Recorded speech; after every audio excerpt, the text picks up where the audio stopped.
सदन के अंदर एक बार फिर से जेएमएम के कद्दावर नेता लोबिन हेम्ब्रम अपनी ही सरकार पर हमलावर नजर आए। उन्होंने अपनी सुरक्षा को लेकर के सरकार के समक्ष कई सारी बातें सदन के अंदर रखी है और आपको बता दें कि इस मामले को लेकर के लोबिन हेम्ब्रम ने मीडिया से भी बातचीत की है। हम आपको वो सुनाएंगे कि आखिर लोबिन हेम्ब्रम किस तरीके से अपनी सरकार पर हमलावर हो रहे थे सदन के अंदर।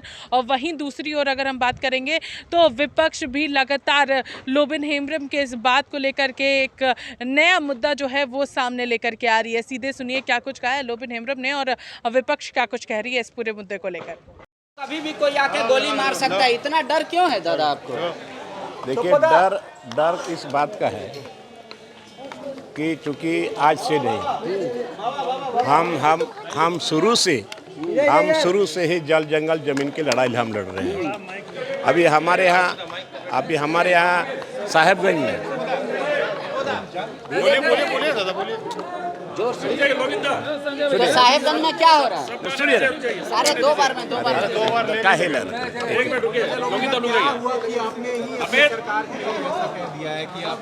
देखिए हम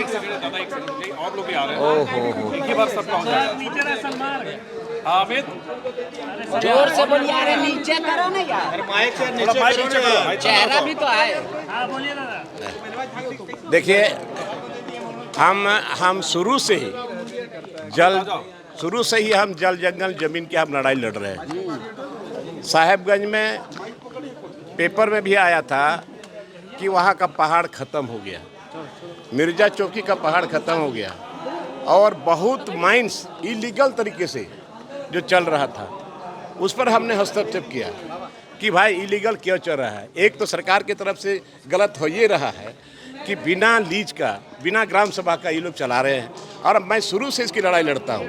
और इसके बाद बहुत जगह रांची में या इसके बाहर भी बहुत जगह आदिवासियों का जमीन को अवैध तरीके से कब्जा किया गया है। आपको जान का कैसे डर लग रहा है और किससे आपको खतरा है? खतरा सुनिए, देखिए अभी जो स्थिति परिस्थिति हम देख रहे हैं, दिन दहाड़े लोगों को गोली मारा जा रहा है। अच्छा। और यहाँ पर बहुत सारे ऐसे लोग हैं जो अवैध तरीके से लोगों का जमीन को कब्जा किए हुए उसकी लड़ाई लड़ रहे हैं। बहुत माइंस जो गलत तरीके से चल रहा है उसकी लड़ाई हम लड़ रहे हैं। तो आज का स्थिति परिस्थिति को देखते हुए लगता है कि हमको सुरक्षा इसको और बढ़ाना चाहिए। बात है खतरा है पंकज मिश्रा वगैरह। सुनिए भाई, सुनिए, देखिए हम जो लड़ाई लड़ाए उन लोगों को हम किरकिरी बने हुए एक तरह से। जो जमीन माफिया है, जमीन माफिया है, माइनिंग वाले लोग आपको जो अवैध माइनिंग कर रहे हैं वो मार सकते हैं जान। देखिए अवैध माइनिंग हम रोक, अवैध क्यों चलेगा? तो ये लड़ाई लड़ते निश्चित तौर पर लोगों को तकलीफ होता होगा। जो जमीन का दूसरे का जो कब्जा किए हुए हैं, अगर हम उसको दखल दिलवाते तो वो सत्ता के संरक्षण में सत्ता के संरक्षण। हम इसीलिए मैंने डीजीपी को लिखा, बहुत दिन पहले लिखा। इसके बाद हमने केंद्र में भी लिखा गृह विभाग को। लेकिन अभी तक मेरा सुरक्षा जो भी था, हाउस गार्ड था 2 ठो, वो भी वापस हो गया। हमारा 3 ठो था, उससे भी 1 ठो वापस हो गया। बहुत 3 साल पहले श्रावणी मेला के टाइम पे, अभी मात्र 2 ठो है। तो इसलिए हमको लगता है कि भाई हमको मांग करना चाहिए और सरकार को हमें सिक्योरिटी देना चाहिए। सरकार के पास जाएंगे, राज्य सरकार से जी भाई, तो बोलता हूँ राज्य साहब ने 15 दिन का टाइम दिया है। 15 दिन के अंदर में राज्य सरकार का देती है सुरक्षा के, तो फिर हम ठीक है, नहीं देती है तो हमको लास्ट में हमको केंद्र में जाना पड़ेगा, गृह विभाग में जाना पड़ेगा। धन्यवाद। आप जो सवाल उठाते वजह से सुरक्षा आपका लौटाया गया है। दादा आपका बॉडीगार्ड क्यों लौटा दिया गया, आपको क्या लगता है? अब हमको नहीं पता यार क्यों लौटाया।